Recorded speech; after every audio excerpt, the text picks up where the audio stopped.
разпаща ръцете като за начало. Така. И дамата се отпуска назад, лекичко. И се връща.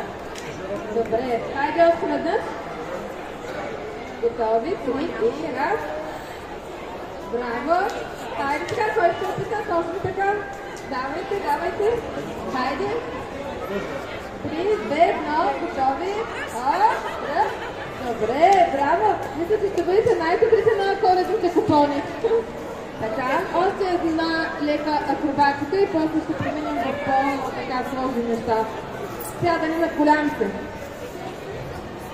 Така, кавалера трябва леко да разтвори крака, да приклепне, да задържи дамата, дамата да се задържи за рамото на кавалера и отскачайки, дамата свива краката си, само първо гледайте, върху коляното на кавалера. Ето така. За снимка и после. Хайде да опитаме. Леко, бавно. Важното е, ако дамата тръгне да се снимка, да я пусне, а не да я държите. За да не паднете заедно. Хайде да опитайте. 3, 2, 1.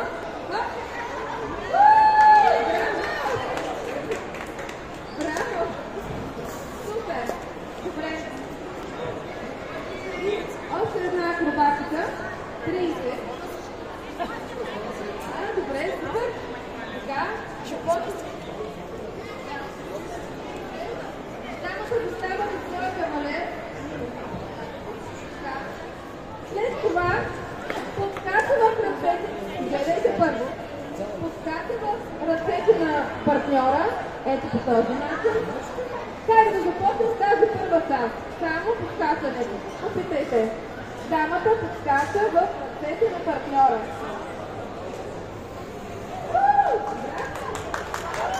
Браво! Супер! Така. Още веднъж. Хайде още няколко пъти. Лекичко. Дамата подскача в ръцете на своя партньор. Добре, браво!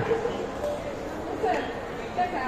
Втората част е дамата се държи за рамото на своя партньор и свежда краката си на гърбата му, гледайте, при което трябва да върне обратно. Хайде още веднъж да направим цялата акробатика.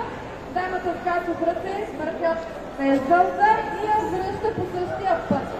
Хайде, това е последното ни предизвикателство към вас.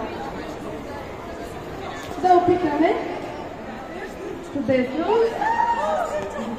Дамата трябва хубаво да стиска своите крачета. Добре, браво! Супер, браво! Айде още